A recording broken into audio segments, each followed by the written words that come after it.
Okay, Joy, it's nice to have you with us today here. I'm excited to be here. And I just want to ask you a few pointed questions before we get started, all right? Okay.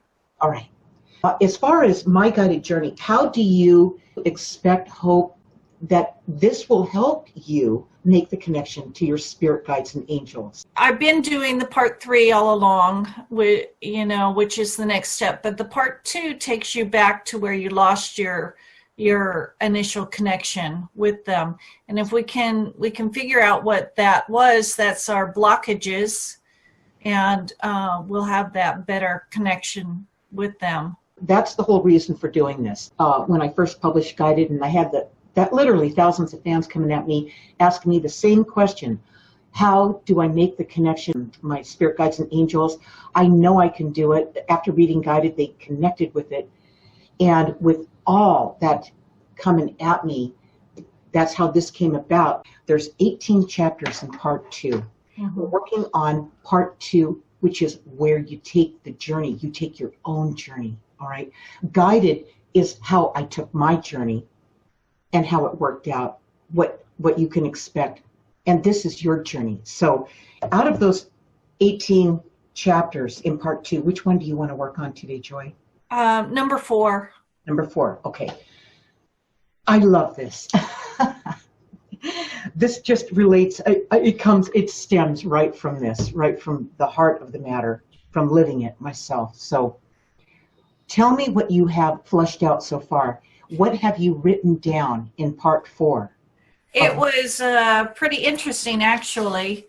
I had asked my guides which one would I most benefit from, and they said chapter 4. So, well, I got to go back and review, and I watched your video and what happened to you, and I'm thinking you came through. You were like an artist and a builder and all of that to start with, and I'm like, I don't think I was anything. And all of a sudden, all these things started coming through, and I was by the time I was 6 or 7, I was an interior designer. I moved the furniture every single day. And my mother encouraged it. She loved going away to work, and when she came back, all the furniture would be rearranged, and she thought that was great. Good thing she didn't come home after it was dark. Yeah.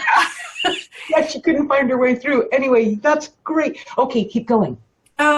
Even during 6 or 7, I would take apart the bunk beds, pulling the mattresses off, rearranging those. My brother and I shared a room, and then I'd make us separate beds, and then I would put the bunk beds back up. I don't even know how kids are that strong. And I remember babysitting at 9 years old, and the mother said, I want you to supervise them cleaning their room. Well, I went up, and I'm like, well, this room has to be rearranged. Well, I didn't ask the mother. Big mistake. But... But that as clumsy as that is, okay, when I was, I don't think I was more than 3 years old when I started drawing this art all over the wall, and I couldn't stop myself. It was impulsive, and I was just, the urge to do it was so strong, like what you're talking about, Joy. Yes. And it was clumsy. I wish my mom would have taken a picture of it. I don't even know what it was, but I knew I couldn't stop doing it, Yeah. These are hints. These are all the gifts and talents that you came into this life with. Yeah. And here's what's interesting about Joy. I want to say this for you, Joy, is you didn't remember it, what you're talking to me about, and you didn't remember it. And how long have you had My Guided Journey now? When it came out in September last year, but I had the other one for at least 6 months before that. And how long did it take for you to discover what you just shared with us? Until this week. Now, I want to ask you one other question. Everybody that's watching this or will watch this, this is why this is so important. See, Joy spent the last year, pretty much, Joy, the last year not getting that, right? Right. Okay, then all of a sudden this week, because Joy knew she was going to be live with me on Facebook, taking her journey back in chapter 4 of part 2. So let's say the heat was on, she's going to be live on Facebook, and you guys are going to all be watching her, right, Joy? That's right. I'm like, I'm not going to go up there and just like, well, I don't know. Okay, so see how the pressure that we put on ourselves. So did you write that down in part 4 of My Guided Journey? Did you write down what you just shared with us? Actually, I've got 7 pages of it. Oh, man. So good. So you have done your work. What you're supposed to do here's the part that Joy's on right now. It's chapter 4. It's Our Friendship Grows. Okay. Mm-hmm. That's the name of this chapter, because you've had this connection with your spirit guides before chapter 4. At this point, you were what, 5 or 6, right, Joy? Yeah. Something like that. So, but you came in with this connection. We all did. Okay. So in this chapter, so what Joy did is she wrote down 4 pages. I mean, she added pages to this so she could get this written out and flesh it out. But she got it. She connected with it, okay? And Joy, when you made that connection, how the next question that's asked in here is, when and where did this first happen? And you just explained that. Yeah. It happened where you shared a room with your brother when you were about 5 or 6, and right. That's when and where. And the next question here is, how did it make you feel when you realized this? Oh, I'm like, I did come in with a talent, with something special, but I lost it. But it was a long time before I lost it.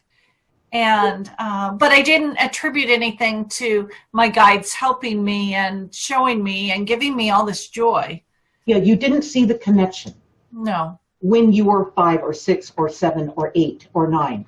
No. You just didn't connect it with that. Okay. Then, what did you realize after you felt what you felt? Well, I realized that they have been there showing me, showing me where my joy is. I dropped it somewhere along the way, but I know now how I can get it back. And how is that? Well, I see where I dropped it. I dropped, all of these things, all these pages of things that went on in my life fell apart when my husband lost his job and got sick, and these kind of stresses. Something broke there, and I lost all of that. I stopped. I moved into a house and never opened a box, never unpacked anything, never put anything up, and I never went back. It was like I was changed. You never went. Now, we want to make sure we get this. You never went back to what, Joy? It's like I lost that connection with the joy that the guides were showing me all along, that this is where I should be going. And I dropped it. I don't know. I shut down somewhere. Okay. So what you're saying is, after all these things, these life changes happen to you. Yes. In your life, with your marriage, later on in your life, okay, that something told you to stop. Yeah. And you did stop. And I haven't been happy since, but I didn't know why I wasn't happy. Okay. And then I found Guided. Yeah. And then you started working with us in the group. Yes. And you started working with My Guided Journey and with Ask the Universal Channel to connect with your guides through the group. Yes. And from that, you tell me how you feel now. Tell me how your life is different now.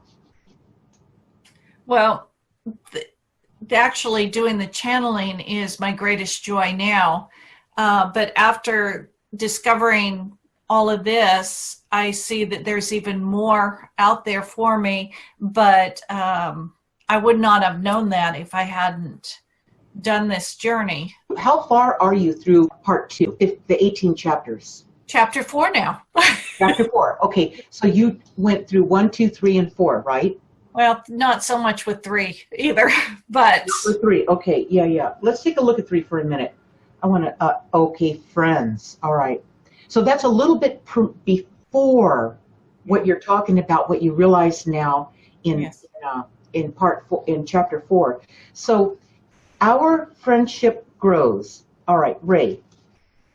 At the beginning of this, and this is the key to chapter 4. Ray's going to read that. There was no separation between you and us. That's your guides. You were one with everything. Having a connection to us was normal and not paranormal. That's right. Okay. So it felt normal. It's actually, Joy, when you realized what you realized in just the last week, what you realized, it felt perfectly normal, didn't it? That was just part of me. And I realized that most children that are 6 years old are not pushing around sofas and everything that are 10 times bigger than them and, compelled to do it. Big clue. Okay. Yeah. Huge clue. All right. When I was 3, when I first started drawing that art all over the walls, and when I went to kindergarten, and I could not have a day where I didn't have those building blocks. They were like about this big, right? Mm-hmm. But they were lightweight, and I had to have those building blocks. That was all there was to it. And I didn't put it together that I was going to build homes. I mean, what? I wouldn't even have believed it. I wouldn't have wasted any time thinking about it as a kid. I was too invested in the moment, right? When we're kids and we're connected to that guidance, we are in the moment. We're not anticipating something or depressed about something that didn't happen. We're right here present and we're living it fully, And that's what you were doing, Joy. You didn't question it. You didn't think about it. It was an impulse, an urge for you to do that. Yes. Yeah. So here's my question now. In your life, what have you done that honors that talent and that gift that you have, that you can recognize? Now, I'm not saying that something that you made money at it doing. Right. I mean something that you did because you loved doing it. Can you tie it together with anything in your life so far? Well, I mean, I continued even in my teens. I would go and buy furniture and refinish it. And when I was a freshman in college, I was living in the dorms and I bought a sectional and upholstered it, and it never stopped. And people would ask me to come and help them decorate their homes. And wow. One of the only compliments my father ever gave me was, he said, I missed my calling. I should have been a decorator and not a nurse.